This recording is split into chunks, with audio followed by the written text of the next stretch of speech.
Hello everyone, this is Shubham sir. और एक नए वीडियो में हम लोग जानने वाले हैं राउंड टेबल कॉन्फ्रेंस के बारे में जो आधुनिक भारत में हुए थे। आपको पता होगा 3 राउंड टेबल कॉन्फ्रेंस हुए थे जिनसे सवाल बार बार पूछे जाते हैं और एग्जाम में आप कभी कभी कंफ्यूज होते हैं। तो इस वीडियो के माध्यम से हमारी कोशिश रहेगी कि राउंड टेबल कॉन्फ्रेंस के बारे में आपको जानकारी, जो बेसिक जानकारी होती है जिनसे क्वेश्चन उठते हैं एग्जाम में, क्योंकि वो पॉलिटी के भी क्वेश्चन होते हैं और हिस्ट्री के भी क्वेश्चन साइमल्टेनियसली वो कोइंसाइड करते हैं। तो 3 राउंड टेबल कॉन्फ्रेंस का आयोजन किया गया था। अब सवाल उठता है कि राउंड टेबल कॉन्फ्रेंस आयोजित क्यों किए गए थे। जवाब है कि 1919 में मॉन्टेगो चेम्सफोर्ड सुधार के लाया गया था, जिसके बाद प्रांतों में यानी प्रोविंस में डायरकी लाया गया था, प्रांतों में द्वैत शासन लाया गया था। और अब अगला कानून कैसा होगा, क्या ये कानून ये डायरकी वर्क कर रहा है, इसको जांचने के लिए भारत में भेजा गया था 1927 में साइमन कमीशन, जिसके बारे में आपने पिछले वीडियो में जाना था। और 1928 में लाहौर साइमन कमीशन पहुंचता है, जिसमें लाला लाजपत राय की मृत्यु हो जाती है। अब आगे का कहानी ये रहता है कि भारतीय जो कांग्रेस के नेता थे और अलग अलग दल के नेता थे, वो सब साइमन कमीशन का उन्होंने बहिष्कार किया, क्योंकि साइमन कमीशन के 7 मेंबर गोरे थे यानी अंग्रेज थे। तो इस बहिष्कार के बाद क्या हुआ, अंग्रेजों को एक मजबूरी में एक राउंड टेबल कॉन्फ्रेंस का आयोजन करना पड़ा। तो प्रथम राउंड टेबल, देखिए तीनों के ईयर आपको याद होने चाहिए। ईयर इस तरह से होंगे कि सबसे पहला 1930, 1931, 1932। तो तीनों राउंड टेबल कॉन्फ्रेंस जो है एक सीक्वेंस में हुए हैं, तो ईयर में आपको कोई परेशानी नहीं होगी, 1 2 3। और राउंड टेबल कॉन्फ्रेंस के बारे में आपको छोटी सी जानकारी होनी चाहिए कि गांधी जी, या इस प्रकार से क्वेश्चन आते हैं, गांधी जी या कांग्रेस ने किस राउंड टेबल कॉन्फ्रेंस में भाग लिया था। तो उन्होंने द्वितीय गोलमेज सम्मेलन में भाग लिया था, और ये तीनों गोलमेज सम्मेलन लंदन में आयोजित किए गए थे। और इसकी अध्यक्षता उस समय ब्रिटेन के प्रधानमंत्री राम से मैकडोनाल्ड ने किया था।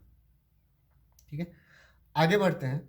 तो देखिए, पहला राउंड टेबल कॉन्फ्रेंस जो आयोजित किया गया था 1930 में, तो उसमें कांग्रेस नहीं गई थी।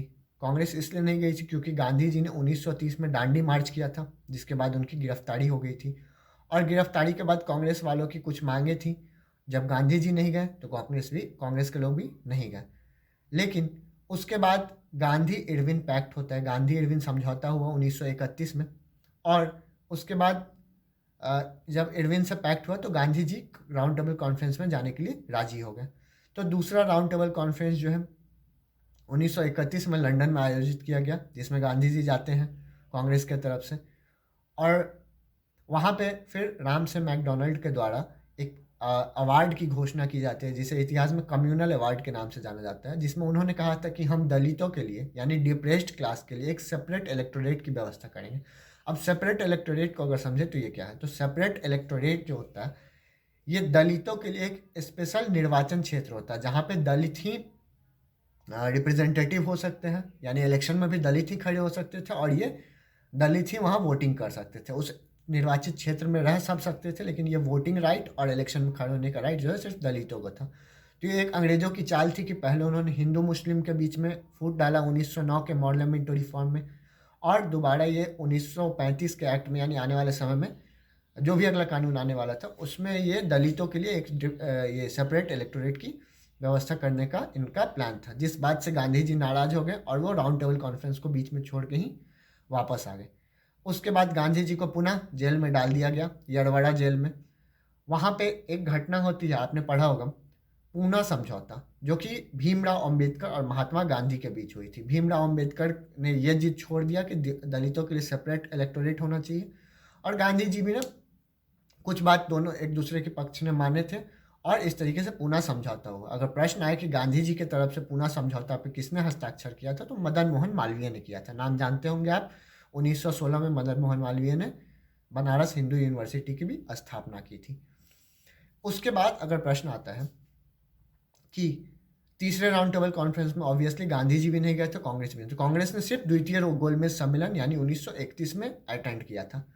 लेकिन अगर आपके सामने एक प्रश्न आए कि कौन से व्यक्ति थे जिन्होंने तीनों गोलमेज सम्मेलन अटेंड किया था, तो व्यक्ति के नाम पे आपको भीमराव अंबेडकर मार्क करना पड़ेगा। और अगर ये आए कि किस पार्टी ने तीनों राउंड में गोलमेज सम्मेलन का में भाग लिया था, तो उसमें आपको मुस्लिम लीग टिक करना होगा। इसके साथ ही मैं एक क्वेश्चन आपको छोड़ के जाता हूँ कि देखिए साइमन कमीशन का, चूंकि वो गोरों का कमीशन था, सभी ने विरोध किया था। कांग्रेस और जितने भी मुख्य नेता थे उस समय, सभी ने साइमन कमीशन का विरोध किया था। उसके बावजूद भी दो व्यक्ति थे जो प्रमुख व्यक्ति थे जिन्होंने साइमन कमीशन को सपोर्ट किया था। वो ऐसे कौन दो भारतीय थे जिन्होंने साइमन कमीशन को सपोर्ट किया था? देखिए इस पे क्वेश्चन अभी तक मैंने किसी एग्जाम में देखा नहीं है, लेकिन अगर ये क्वेश्चन बनता है तो एक स्टैंडर्ड क्वेश्चन माना जाएगा। उम्मीद करता हूँ राउंड टेबल कॉन्फ्रेंस से सारे पॉइंट्स आपको क्लियर होंगे। एक बार फिर से रिवाइज कर लेते हैं। सबसे पहले गांधी जी दांडी मार्च के बाद जेल गए, पहले नंबर पे।